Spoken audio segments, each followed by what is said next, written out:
and let you know that I find your program very informative and entertaining. Thank you. Sir, the purpose of my call is to make a couple of comments and observations about that America is moving towards third worldism. Yes. I've lived in a couple of foreign countries that could be described as third world and worked in them.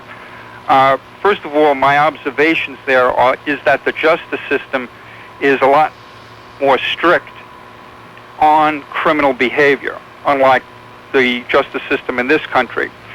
The other piece is that in this country, the immigration laws, and you've talked about this this afternoon, is much more lenient here than it is in the foreign countries. For example, the previous caller mentioned that airlines play a part. In this one particular country, if you did not have the appropriate work papers and visa requirements, the airline was fined $25,000 and you were on the plane the same day. Believe me, the airlines do check if that's the law of the land. Going with that, this country it does have a chance if the public is informed, if it's kept to vote, and if it's kept educated. Unfortunately, the powers that be are looking to secure more and more power and to erode the economic and personal freedom from its population. In closing, I'd like to thank you for your contribution, to keep us informed, and I just hope that your listeners do exercise the ability to vote. Thank you, Richard. On WABC, it's Anthony checking in right now from Brooklyn. Hello, Anthony. Hi, Bob.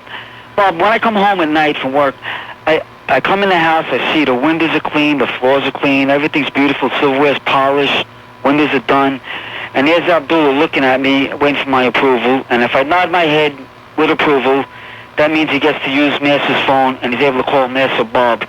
So it makes me happy that you allow him once a week, because that's almost like half his week's pay that he gets to call you. I fired Hilly because Hilly used to use my phone without asking permission. But his biggest thing in life is when I come home from work and I see the housework is done and I nod my head, yes, you may call Master Bob. His eyes light up and he's the happiest person in the world, and it brings a tear to my eye. So I'm glad you allowed him to get through once in a while because he does a fine job in my house. Thanks very much, Bob. WABC. I figure you're the only one who might know the answer to this. Years ago, in an economics course, a professor blamed all the problems we have with the economy on some civil servant in the Internal Revenue Service who back in 1944 came up with the idea of income tax withholding, because the government was desperate for money to pay the large bills for World War II. And ever since that time, the government has consistently overestimated the income that it would receive from this, and this has resulted in the runaway inflation and the incredible national debt. He mentioned the name of that guy, and I can't remember it. Rummel, R-U-M-L. R-U-M-L. That's right. Thank Known you. as the Rummel Plan. It was not 44, it was 43. 43, thank you. Okay, so you've answered a question that's bugging me for years. Second point, a totally different subject. Last week, somebody came on and talked about how in ancient Greece, there were army units which were composed of homosexual lovers. And you disputed that fact. I don't know if you saw yesterday's Times op-ed page. It was an article. Yeah, I saw the Times op-ed page. Okay. That the Sacred Band of Thebes, which defeated the Spartan army. I saw that. I read the column. What do you want me to tell you? Well, I guess just being philosophical, this problem's been around for most of recorded history, and they didn't really find a solution because some of the people back then condemned it. All right, we'll go back 2,000 years and wheel in a Trojan horse and see what happens. Thank you for the call. I don't think we're going to find an answer. Thank you. On WABC, let's say hello to Tony checking in on the line. Hello, Tony. Bob, I'm supposed to inform you that April 25th, there will be a big rally in Union City conducted by the Cubans exiles in the United States. Well, I expect Stadium. Jose Ramos to be there. Yeah, I know. You know Jose Ramos? I gave him the message that you told you told me, okay? But let me conclude. The purpose of this rally is to unify all the anti-Castro organization and to see if the United Nations recognize that we, the Cubans exiled in the United States, must have a representation in the United Nations, just like the Palestinians, because at the present time, Bob, we have a double standard. They recognize the Palestinians, yet they never want to recognize the Cubans in this world institution, where I think this is something arbitrary, and everybody's invited to participate in this cause because we all are fighting for the same principle, freedom, and for the preservation of our democracy. I appreciate that, and I thank you for the call. Bye. All right. Speaking of Cuban Americans who've contributed a great deal to this country, and they have, let's salute Mr. Barcelo of Woodbridge, New Jersey. On WABC, let's say hello to Al. Al, hello. Oh, Bob. President Grant sounds great. I love it. I love the ring. I've heard it before. What I'd like to say... If you were around... I want to hand out That was the name of our 18th president, by the way. I want the buttons when you get them. I want you to send them here to Newark so I can hand them out. You want to send what? What you want to hand out? Grant for president. Oh, all right. We'll go back to our 18th president and see if we have any there. Let's see if we have any leftovers. Yeah, here's a couple. Oh, no, but it says Ulysses Grant. Oh, well, we can't do that. The other night I was watching a show, and it had these monitors for mice. And I think everyone that comes in here, we ought to hit them with a monitor so we can find out where they go, what their blood pressure is doing at the moment, and then who knows? Anything could happen. Anything can happen. Everything has happened. At least we know where they are. Okay. Good point. All right. Thank you. Thank you very much. All right. Let's try Al checking in on the line right now. Al checking in. Hello, Al. Yes. Al from Newark. You're on WABC. Yes. I work in Newark. I live in Bloomfield by the steakhouse. And Newark is surrounded by 13 towns. And most of the towns are on the east side of the Passaic River. Those towns are all nice, clean. You can walk through the towns. But all the towns on the other side of the river, East Orange, Irvington, Hillside, Maplewood, Union, a lot of these towns are all going down the tubes. Well, Union is holding its own. For now. For now. But you know that the end is in sight. You know that. Absolutely. You can just smell it. It's a shame. Yeah. It's a shame. And I don't know what to say, but it just seems that ever since 68, this group of people that's branched out and just tore these towns apart because they have no self-respect, no respect for other people's property, not even their own. They get these grants to buy houses. You go by, they're all torn up. The lawns are torn up. It's a shame. Look at the high-rise not too far from Route 280. Right. You know that one? Yep. Boy, it didn't take long for the savages to ravage that place. I'm telling you, it's a shame. They got 13 buildings, high-rise buildings. They blew up 2 of them. There's about 10 more left to go. You know, you had a louse, a real skunk like Peter Rodino. Moved good people out of their places, evicted them, kicked them out. Eminent domain took their property. Exactly. They put these buildings up to put the savages in, and look what happened. And look what happened. Yeah, okay, thank you for the call. Okay, Bob. We're foiled this morning. I know all about it. You were hoping that mystery history voice would be so obscure that nobody would get it, but you were double-crossed. I've got to try again tonight, Bob. I'm going to burn the midnight oil. They got Stimpy, which is a cartoon character that few, if any, people see, but I'm trying, Bob, because I know people want to hear others break your stones on that mystery history contest. And he just walked in to hand me a publication called L'Chaim, the weekly publication of every Jewish for every Jewish person, handed to him not by the Rebbe, Menachem Schneerson himself, but somebody working a mitzvah mobile right outside the studio. The mitzvah tanks surrounded me. They took me hostage. They say, look, you must take this to Bob Grant. We listen to him every day at 770 Eastern Parkway. In fact, I'll be joining Rabbi Shia Hecht this evening at the United Nations, where they're unveiling a portrait that's been done in the Rebbe's honor on his 91st birthday. I'm sure you remember, Curtis, Shia Hecht was the very person I was talking to on the radio, on the newsbreaker line. He was standing there at Myrtle Avenue, and somebody mugged him while he was talking to me. They took every day, Monday through Friday, from 3 until 7, and we're being joined now by Joel Esteban, who would be the first to tell you that he is not a household name, but is fast becoming one because of his teaming up with his partner in crime, the infamous James Golden. Joel is part of the team of James and Joel. And every Sunday night they have been verbally jousting from 10 p.m. or so until about midnight. Mm-hmm. And I happen to know Joel, much to my regret. I mean, at any rate, Joel, I understand a lot of excitement around here because you and your partner in crime, Mr. Golden, the rumor has it, the buzz here on the 17th floor is you're going to be taking over the 10 p.m. Monday through Friday slot. Is that correct? And as usual, I'm like tongue-tied. I don't know what to say. I just found out. I got word, but it's James. He's not here, so yeah. But if I'm sure he's listening. If not, he's gonna find out. I'll give him a call a little later. But it's a little bittersweet though, in a sense, because we're gonna be replacing Jay Diamond, and Jay and I are like we go back right from the very beginning. Jay's first days here, and we're close. We were close. Jay and I worked together, and I regard him as a good friend. He's a good kid, and but this just came on again. Another surprise for me. Sitting in my office, working as I usually do. Boom, and here I am.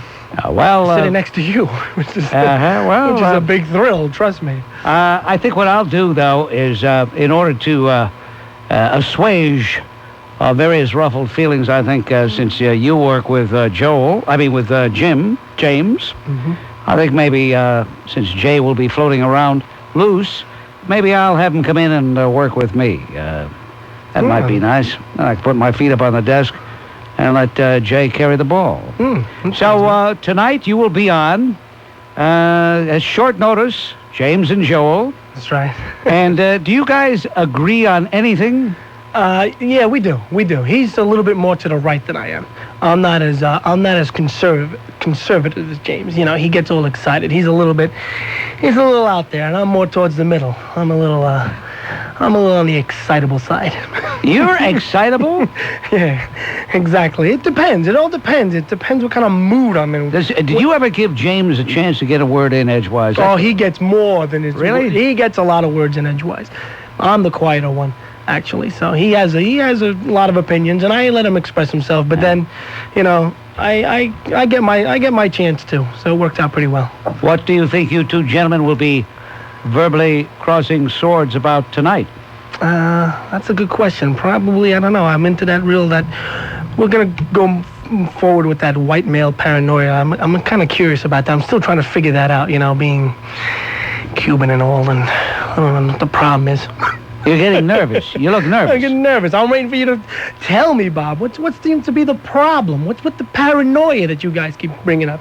All this white male paranoia. I don't bring it up. I know. Well, okay. I don't bring it up. I don't have any paranoia. Okay. I just know that they're closing in on us. That's all I know. Okay. Okay, that's Joel Esteban, who with his partner in crime, James Golden, part of the team, James and Joel, the least talked about radio show in America today. And all right, do we have anybody on the telephone line? Do we have Jay on the telephone line? Or is he unavailable for comment at this time? We have his manager, his agent, his lawyer, his undertaker. Who do we have on the line? All right here on WABC. All right, Jay, are you there? Yeah, but what's going on? Well, did you hear my interview with, my brief chat, I should say, with Joel Esteban? Yeah, I'm stunned. What did I was so good. I just filled in for Ed Koch. Well, you were too good. As a matter of fact... What? As a matter of fact, that's the reason. Here's a little note here that I happened to purloin. I purloined it from Manelli's desk. He went out to take a smoke because now there's no smoking allowed on the 17th floor. You people who smoke, Paulette, John, the rest of you, you got to go downstairs. Anyway, we went down to cop a smoke. And I looked and I see this thing here. Yeah. And it says, a directive from Ed Koch that he says he will not continue working here because of your perfect imitation of him the other day. Oh, no. Yeah. That's what got me in trouble? That's it. Wait a minute. Did the operations manager have anything to do with this announcement? The operations manager? You Yes, mean that, the broad. sultry Denise McEntee? Yeah, the broad. Let me tell you. Okay, Jay, let me tell you. You know, I'm putting two and two together here. I may not be as smart as you are, but I might not be the voice of reason, but I have some ability at deduction. And? I just consulted my calendar, pal. And? And, and I'll tell you, hey, ladies and gentlemen, I gotta laugh at this guy. Here's a guy, success in radio for an unprecedented number of years, and he wants to give someone else a heart attack. Yeah, nobody there cared that if I had not had a calendar, I might not have remembered it was April 1st. I might have jumped out the window. You know how nuts I am, don't you? Yes, I do. That's right, Jay. April Fools, and you were correct. You spotted the culprit, the guilty party, the fomenter of all this travail, the one and only operations manager, Denise McEntee. Well, I'll tell you something. You had me going. I really could. You know what she did? She called me and said, "Oh, somebody just called Bob. I was out. And somebody just called Bob, and he was saying that you were praising Bob, and it was really great. You turn it on right now. He may hold him over." So I turn it on. I said, "Oh, this is great." And all of a sudden I hear what goes on, and my mouth hung over. I called Murray. Your lawyer. I said, "Murray, you got to get my job back." Yeah, that's the guy that threatened Fred Winehouse, right? What's the matter? Oh, please. What's the matter? Murray is not capable of making a threat. He's a logical man. He only deals in reason, and he wouldn't threaten a fly. You know that, Bob. Really? Yeah, with the exception of me. But you know, this was scary. I really was scared. And Joel did a very good job. You know, Joel, a little too good. Yeah, well, you know, Joel is a nervous wreck as it is. He really is. He's a nervous wreck. And, you know, Jay, I tell you, what all this inspires me, though, to do is to go to Manelli and say, "Hey, I'm tired of working alone. People call and mention other guys with me anyway. So I think I'm going to bring you in, and you can be part of the team. I'll even let them put your name first, Diamond and Grant. How's that?" No, it wouldn't be right. It wouldn't be right. I don't think so. I think you're better working alone, pal. I don't know. You know why? By the way... Yeah? But I'll tell you what, I'll come in and keep you company for free. You keep saying that, and every time let me tell you something, ladies and gentlemen. Every time I ask Jay to come on in and spend some time, he says, "Yeah, but Manelli will see me up there." Why are you afraid of Manelli? That was when I was fired, not now. I mean, what are you afraid of Manelli for? Today. You know something? You know that I'm a nervous guy. Did you and Denise ever stop to consider seriously that if I were listening to this, I might have a heart attack or jump out the window? I did consider that, but I know they have bars on your window, so you wouldn't jump out. Why don't you stick there, Jay? We'll do send a little message here, and then I want to chat with you a little more, okay? Oh, all right. And at the other end of the line, if you just tuned in, it's Jay Diamond, who... I don't know what you mean. Need more Jay Diamond. My name is Jose. Oh, well, okay. He's fitting into the vocal pattern here. But the reason we have Jay on the line is Denise McEntee, who is at heart a sadistic individual. True. She wanted to have a little fun, Jay, and play an April Fool's joke on you. And so we pretended that your program was being replaced by James and Joel. Of course, it is not.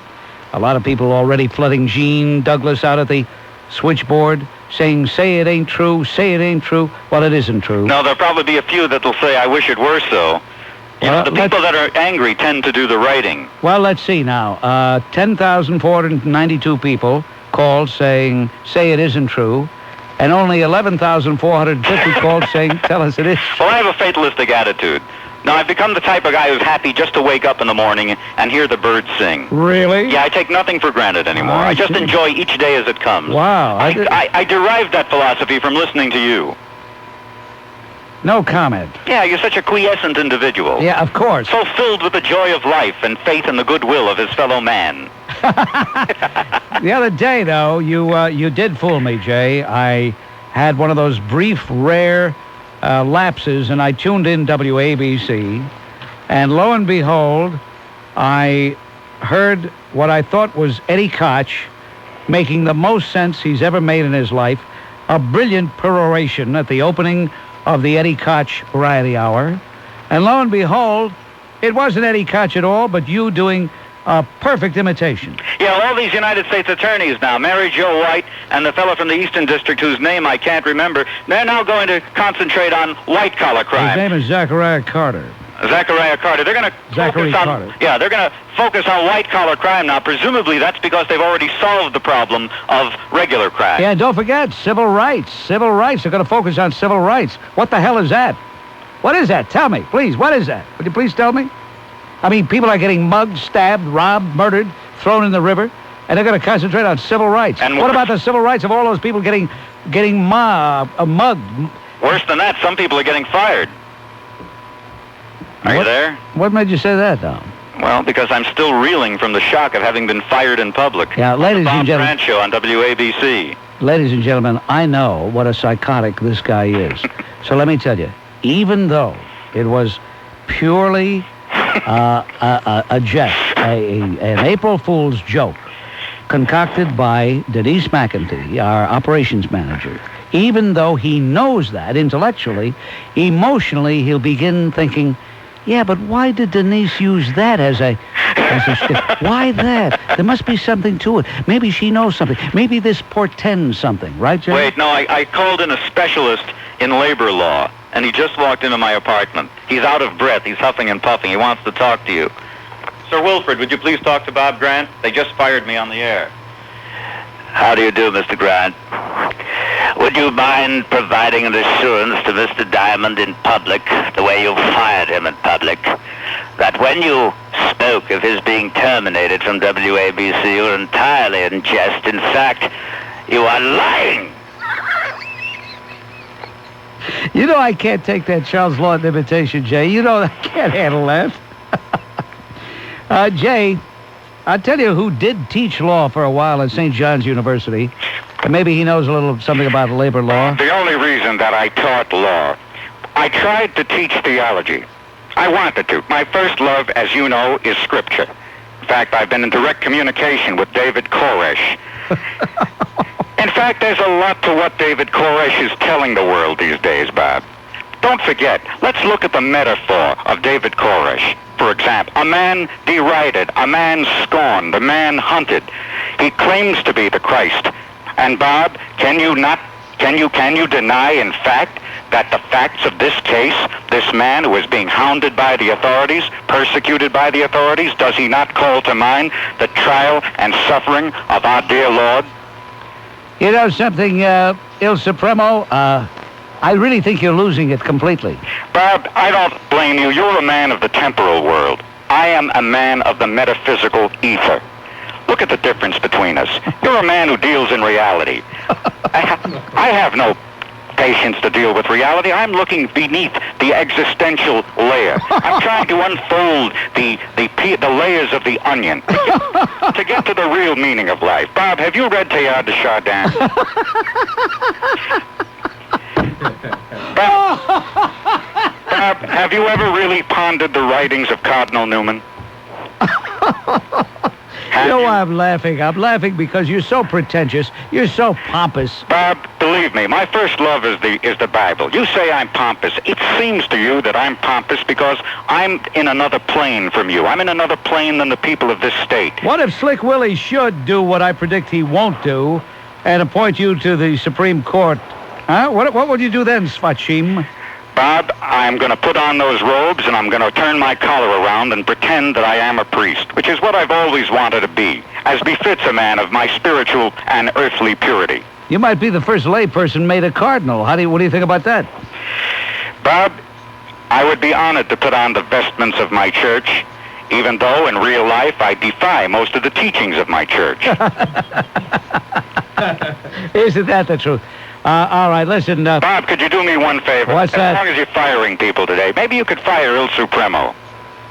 Well, he will be fired if the people of New York come to their senses in November of 1994 and vote for whomever is running against him. All right, now let me just say one thing. The greatest honor, the greatest flattery that anybody could have paid me, you did today by even suggesting that I might ever sit there and be your partner on a broadcast.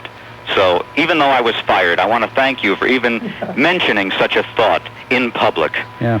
No, I may take a poll. Should I take Jay as a partner or continue doing whatever it is that I've been doing all these years and getting away with? Well, without being your partner on the air, I am your partner in life, in the struggle for this life. Ladies and gentlemen, Bob Grant right down the line. There you have it, ladies and gentlemen. You heard of Sacco and Vanzetti. Now it's Grant and Diamond. Hello, Mr. Grant. First of all, I think next year, I think you make a wonderful United States Senate candidate against Mr. Lautenberg. But to the reason I'm calling, about Florio next year, who do you think has a better shot at defeating him, either Mrs. Whitman or Mr. Edwards? Well, right now, I would have to say Christy Whitman, but if Kerry Edwards should win the nomination, then the party would get behind him, and I think I think either one of them could beat Flim Flam Florio. And as a matter of fact, if the Republicans unite and stay united, they will win the governor's chair. They will beat Flim Flam Florio. If they don't unite, forget about it. We'll have 4 more years of Flim Flam. Yeah, I think you're right. And to one other thing, the Supreme Court nomination, I too agree with you that I don't think Cuomo will be picked by Slick Willie, but I think he's enjoying the attention, same. But who do you think might be picked by Mr. Clinton? Well, I think it will be someone that is Hillary approved, and therefore it will be a woman, in all likelihood a minority woman. Oh. And I will not give you a specific name because there are many women who would qualify in those ethnic and, of course, the gender terms. Yes. But it will be someone like that, I would suspect. Yeah, I think when you said a woman and a minority, someone who came to mind who's already on the federal bench, I think it's the Judge Amelia Curse. Are you familiar with her name? Without a doubt, she is one of the people that I think will definitely be on the short list and could very well get the nomination. Yeah. She's a New Yorker, is that correct? That's right. That's right. And she's got another virtue from their standpoint, and that is her age. She's younger, and therefore would be on the bench predictably a long time. A long time, yeah. She was nominated by whom, do you know?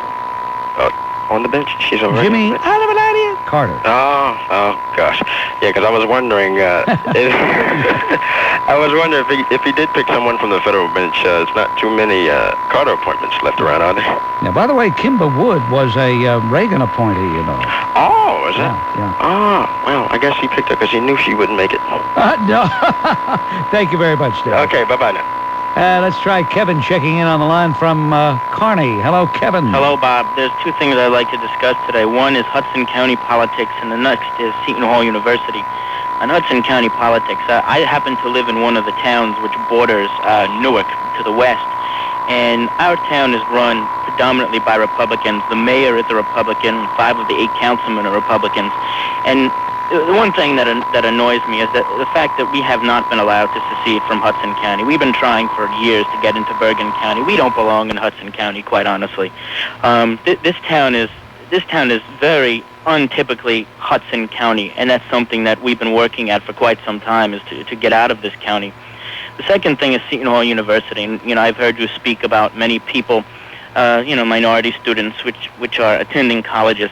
Seton Hall University's minority population is 28%, and they are being admitted into this school knowing very well that they are uneducated students, and they're giving them these opportunities to learn, and these people are not taking advantage of the opportunity allotted to them to learn on the higher educational level. And it sickens me that they are given this opportunity because of the fact that they are realizing that these people are products of their environments. There's something has to be done about allowing so many minority students who don't belong in colleges from getting in, because it's hindering people like me from getting into better schools because of the fact that I'm a white 18-year-old male, and it's not fair. No, you're right. It is not fair.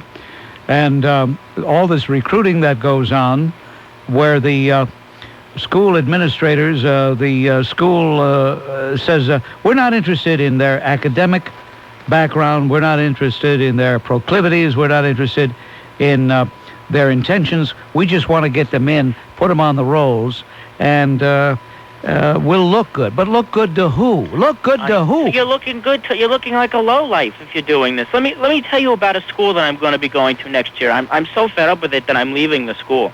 I'm going to a school in Newport, Rhode Island. It's called Salve Regina University. And it's a wonderful conservative school. And they don't cater to those things. You go to that school if you have earned it. And if you're a minority student and you're uneducated, you're not going to get into that school. And that's something that's really appealing about this place. And that's why I'm glad to be going there, so I don't have to deal with this garbage anymore. I'm just fed up with it, Bob. I understand what you're saying, and I don't blame you. Kevin, good luck. Thanks.